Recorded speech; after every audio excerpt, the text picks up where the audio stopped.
Men bu hikoyani kimgadir aytib beraman deb hech o'ylamagandim. Bu shunchaki aytib beriladigan voqea emas. Bu mening ichimdagi qora dux, yuragimning tubiga cho'kib ketgan, hech qachon yuvib bo'lmaydigan kir. Lekin ba'zida u shunaqa kuch bilan yuzaga qalqib chiqadiki, nafas ololmay qolaman. O'shanda menga hammasi kecha sodir bo'lgandek tuyuladi. Har bir teginish, har bir shivir, har bir nigoh xotiramda o'chmas iz qoldirgan. Akmal bilan turmush qurganimizga 5 yil bo'lgandi. Tashqaridan qaraganda hammasi joyida edi. O'zimizning 2 xonali uyimiz, Akmalning yaxshi ishi, mening sevimli kasbim, hammasi havas qilsa arzigulik edi. Biz kamdan kam urushardik, chunki urushish uchun ham qandaydir hissiyot, qandaydir o't kerak. Bizda esa bularning hech biri yo'q edi. Munosabatlarimiz xuddi eski, chang bosgan gramofon plastinkasiga o'xshab qolgandi. Har kuni bir xil ohangda, zerikarli va g'ijirlab aylanardi. U ishdan kelardi, men kechki ovqat tayyorlardim. Birga ovqatlanardik, ko'pincha sukut saqlab. Keyin u televizor ko'rardi, men kitob o'qirdim yoki ertangi kun uchun nimadir tayyorlardim. Tunlari hammasi odatdagidek, hissiz va majburiyat yuzasidan sodir bo'lardi. U o'z ehtiyojlarini qondirardi. Men esa shiftga qarab, tezroq hammasi tugashini kutardim. U meni sevarmidi? Bilmayman. Balki o'zicha sevar. Lekin uning sevgisi xuddi men esa uni tinglab, o'zimning zerikarli hayotimdan biroz chalgirdim. O'sha yoz u o'qishini bitirib qaytdi. Ish topib, oyoqqa turib olguncha biznikida yashab turishga qaror qildi. Akmal qarshi emasdi. U umuman hech narsaga qarshi bo'lmasdi, agar bu uning kundalik tartibiga xalaqit bermasa. Rustamning kelishi uyimizga qandaydir hayot olib kirdi. U kulgi, yangi musiqa, yangi suhbatlar olib keldi. Uyda yana hayot qaynay boshlagandek edi. Boshida hammasi oddiy edi. Uka-opa munosabati. Biz kechalari oshxonada o'tirib choy ichib, eski kunlarni eslardik. U maktabdagi qiliqlarini, men esa uni qanday qilib ota-onamizdan yashirganimni aytib kulardik. U mening ko'zlarimga qarab, "Opa, siz negadir g'amgin ko'rinasiz", derdi. Men esa kulib, "Shunchaki charchaganman", deb qo'ya qolardim. Lekin u bunga ishonmasdi. U mening soxta kulgum ortidagi boshliqni ko'ra oladigan yagona inson edi. Akmal ko'pincha ish bilan komandirovkalarga ketardi. O'shanday kunlarda biz Rustam bilan yolg'iz qolardik. Biz birga filmlar tomosha qilardik. U menga gitarada yangi o'rgangan ku'ylarni chalib berardi. Ba'zida biz shunchaki jim o'tirardik. Lekin bu sukunat Akmal bilan bo'ladigan sukunatga o'xshamasdi. Bu sukunatda qandaydir iliqlik, bir-birini so'zsiz tushunish bor edi. Asta-sekin men o'zimda g'alati o'zgarishlarni seza boshladim. Uning yonimdaligidan yuragim boshqasida esa biz daryo bo'yida baliq tutishga urinyapmiz. Har bir surat bir xotira, iliq va beg'ubor. Esingizdami, opa? Mana shu kuni siz men uchun qo'shnimizning bolasi bilan urushgansiz, dedi u jilmayib. U mening o'yinchog'imni olib qo'ygandi.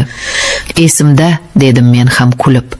Keyin dadamdan ikkalamiz ham kaltak eganmiz. Biz kuldik. Keyin u jim bo'lib qoldi va jiddiy ohangda gapirdi. U aytdiki, men doim uning uchun eng yaqin inson bo'lganman. Uning himoyachi farishtasi. Va hozir mening baxtsiz ekanimni ko'rish unga juda og'ir botayotganini aytdi. U Akmalni yaxshi inson deb bilishini, lekin u menga munosib emasligini, mening qalbimdagi olovni o'chirayotganini aytdi. Uning so'zlari yuragimga o'qdek sanchildi. Chunki bu haqiqat edi. Men yig'lab yubordim. Uzoq vaqt ichimda to'planib qolgan alam, yolg'izlik va umidsizlik ko'z yoshlarim orqali tashqariga o'tildi. Men xo'ngrab yig'lardim. O'zimni to'xtata olmasdim. Rustam meni quchoqladi. Qattiq quchoqladi. Uning quchog'ida men o'zimni yana o'sha kichkina, himoyaga muhtoj qizchadek his qildim. U sochlarimni silarkan, "Hammasi yaxshi bo'ladi, opa. Men doim yoningizdaman" deb shivirlardi. O'sha quchoqlashuv chegara edi. Biz o'sha chegarani kesib o'tdik. Men uning yuziga qaradim. Ko'zlarimiz to'qnashdi. Uning nigohida men shuncha yillardan beri sog'ingan narsani, xona xira yoritilgan. Faqat derazadan tushayotgan oy nuri ikkimizning soyamizni devorga chizib turardi. U mening libosimni yecha boshladi.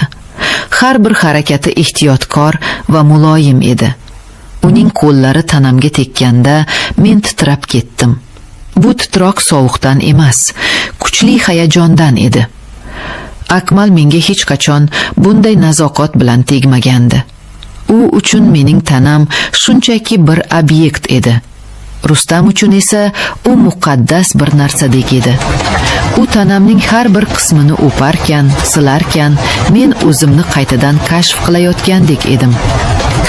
Uning qo'llari belimdan sirg'alib, oyoqlarimga tushganda men butunlay bo'shashdim. Qarshilik qilishga na kuchim, na xohishim bor edi. U mening ustimga egilganda, uning ko'zlariga qaradim. Uning ko'zlarida savol bor edi. Oxirgi imkoniyat, chekinish uchun. Men esa boshimni yengil qimirlatib rozilik berdim. Chunki men buni xohlardim. Shuncha yillardan beri birinchi marta chin dildan nimanidir xohlayotgandim. Yaqinlik. Bu so'z o'sha tungi voqeani to'liq tasvirlab bera olmaydi. Bu shunchaki jismoniy aloqa emasdi. Bu ikki adashgan qalbning birlashuvi edi.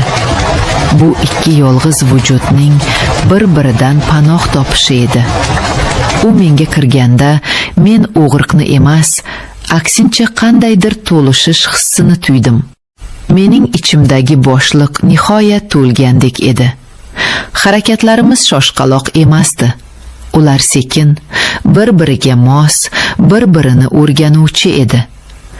Biz bir-biri ehtirosning cho'qqisiga chiqqanimizda men baqirib yubormaslik uchun uning yelkasini tishlab oldim. U esa mening ismimni aytib ingradi. Bu Akmalning hissiz ingrashlariga o'xshamasdi. Bunda butun bir insonning dardi, sog'inchi va muhabbati bor edi. Keyin biz jim bo'lib qoldik. U mening yonimda meni mahkam quchoqlab yotardi. Tashqarida tong o'ta boshlagandi. Ilk qushlarning sayrashi eshitilardi. Men uning yuragining urishini eshitib yotardim. O'zimni shunaqa xotirjam, shunaqa himoyalangan his qilardimki, bu tuyg'u bir umr davom etishini istardim. O'sha tunda men baxtli edim. Gunohga botgan, lekin baxtli edim. Ertalab uyg'onganimizda hamma narsa o'zgardi. Kechagi sehr tarqab ketgan, o'rnini sovuq va dahshatli haqiqat egallagandi. Biz nima qilib qo'yganimizni angladik. Biz bir-birimizga qaray olmasdik. Uyat, aybdorlik hissi ikkimizni ham ezardi. Nonushta paytida ikkimiz ham lom-mim demadik. Kechagi iliq sukunatdan asar ham qolmagandi. Uning o'rnini muzdek, og'ir jimlik egallagandi. Men uning ko'zlarida o'zimning aksimni, gunohkor, buzuq bir ayolning aksini ko'rdim. Bir necha kundan keyin Rustam ish topganini va alohida kvartiraga ko'chib o'tmoqchiligini aytdi. Men hech narsa demadim. Ikkimiz ham tushunib turardik. Biz endi bir tom ostida yashay olmaymiz. Uning ketadigan kuni keldi. Biz xonaning o'rtasida bir-birimizga qarab turardik. Aytilishi, bu mening kichkina sirim, mening gunohim va mening yagona tasallim edi. Rustam bilan biz deyarli gaplashmay qo'ydik. Ba'zida oilaviy yig'inlarda ko'rishib qolamiz.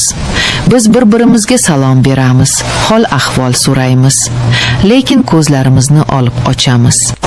Chunki bizning ko'zlarimiz sirimizni fosh qilib qo'yishdan qo'rqadi. Boshqalar uchun biz haliyam sevimli opa-ukamiz, lekin faqat ikkimiz bilamizki, o'sha yoz tunida biz bundan ham ko'proq narsaga aylangandik va ayni paytda hamma narsamizni yo'qotgandik. Mana, o'sha voqeadan ham 2 yil o'tdi.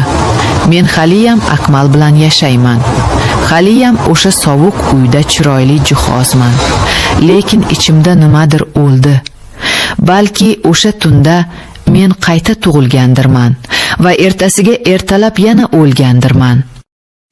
Ba'zida kechalari yolg'iz qolganimda derazadan o'yga qarayman va o'sha tunni eslayman.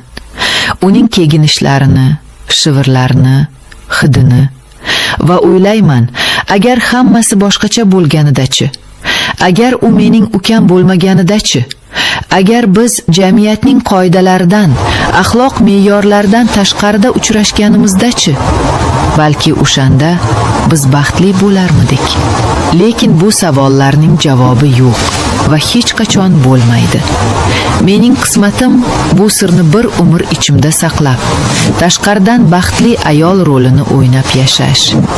Mening qismatim har safar ukamni ko'rganimda yuragimning bir qismi uzilib ketishini his qilish va hech kimga,